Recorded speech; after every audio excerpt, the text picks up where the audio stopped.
Thank you, Mr. Chair. May I be allowed to raise some procedural issues? Congressman Marcoleta, you are not a member of this committee, so therefore you are not allowed. I think, Mr. Chair, we have yet to resolve that because, as you said in the last hearing, my removal as a vice chair of this committee was a plenary action.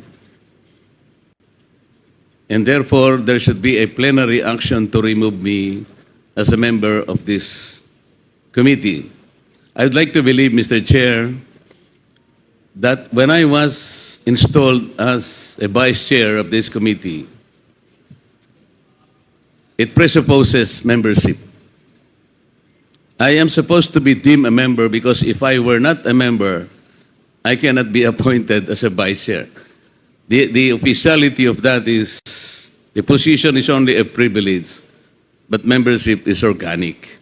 So until and unless that was to be resolved, Mr. Chair, I think you have to recognize me as a member of this committee because even if I admit or I will probably accede to you that I am not a member, kahit hindi po ako member sa committee ito, being a member of the House of Representatives, I have the right to make issues and to raise issues. That's why I'm asking your permission to do so, Mr. Chair. You can at any time make a manifestation. In fact, I've been recognizing you po. But with respect to the issue of your removal, the committee is not in the position to answer that. Maybe you can question the Committee on Rules. Sila po ang proper committee na po pwede pong sumagot. Yes, Mr. Chair, that is correct. The only reason why I answered you back because you said that I am not a member of this committee. I should not have raised that at all had you not said it. But may I continue, Mr. Chair, in raising some procedural issue because during the first hearing, I know that the very basis of this inquiry in aid of legislation was the privileged speech delivered by Honorable Valeriano. And I would like to make of record, Mr. Chair, although I was unable to do that during the first hearing, the privileged speech shouldn't have been allowed at all based on our rules. Our rules specifically states that no the privileged hour if the concern he is to raise in his privileged speech principally and directly relates to a bill under consideration. At the time, Honorable Valeriano, Mr. Chair, delivered his privileged speech, the General Appropriations Bill was already filed on August 27, 2024.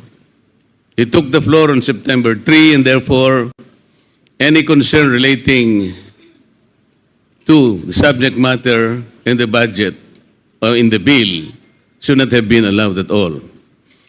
And then this morning I saw the agenda, Mr. Chair. There was an additional agenda added in this committee, and this is supposed to be the manifestation raised by Congresswoman Louis Stroh. And I saw in the notes that it was taken up as motu proprio matter, Mr. Chair. On procedural matters, I don't know how it should be done because motu proprio, to my mind, is something that would indicate an official action taken without formal request from another party. And so my question, Mr. Chair, is how did the committee took it on a motu proprio basis when it was a manifestation taken by another party? I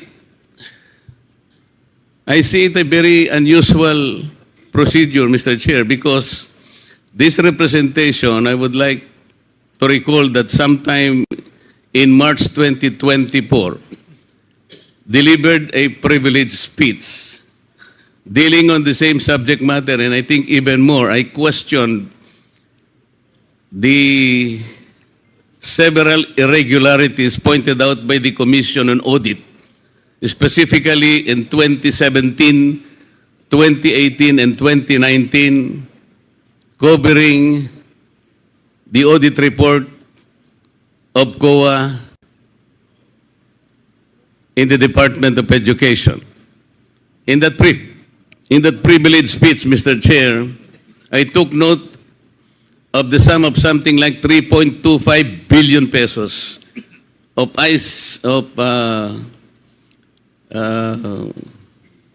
information communication technology packages. As noted by the Commission on Audit at the time, Mr. Chair, there were no adequate supporting documents. Unfortunately, that privileged speech was not even referred to the or to the committee, to any committee, either the Committee on Education or the Committee on Good Government. And so my question, Mr. Chair, is how is it special, or how special can a manifestation issued during the budget committee hearing that this committee, this good committee, already took it as a motu proprio action, subject matter to be covered by this hearing.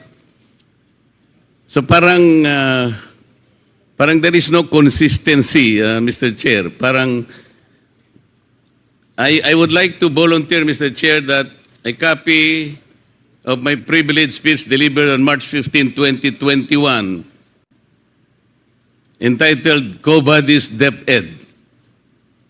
It was not even referred to any committee, Mr. Chair. When I exposed several irregularities in the Department of Education as audited by the Commission on Audit, I would like to volunteer that this be made part of the documents that might be taken up by the committee in regard to any investigation with regard to DepEd. In this particular privileged speech, Mr. Chair, I even question a particular law.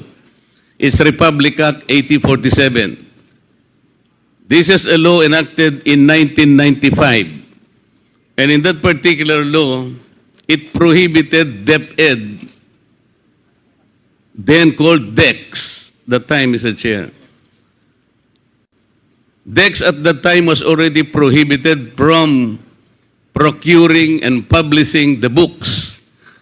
And it should be relegated, or it should be transferred to the private sector publishers. For more than 25 years, Mr. Chair, the DepEd did not follow the law. It's Republic Act 8047. I've been pointing out to them several times already. But there was no investigation done on that matter. How is it that a manifestation issued during a budget hearing be taken up as motu proprio when a full privilege speech dealing on the same subject matter, and even, I think, more appropriately described as more complete, but it wasn't taken up, Mr. Chair. This is all, and I thank you very much for allowing me. Thank you. Thank you. Duly noted.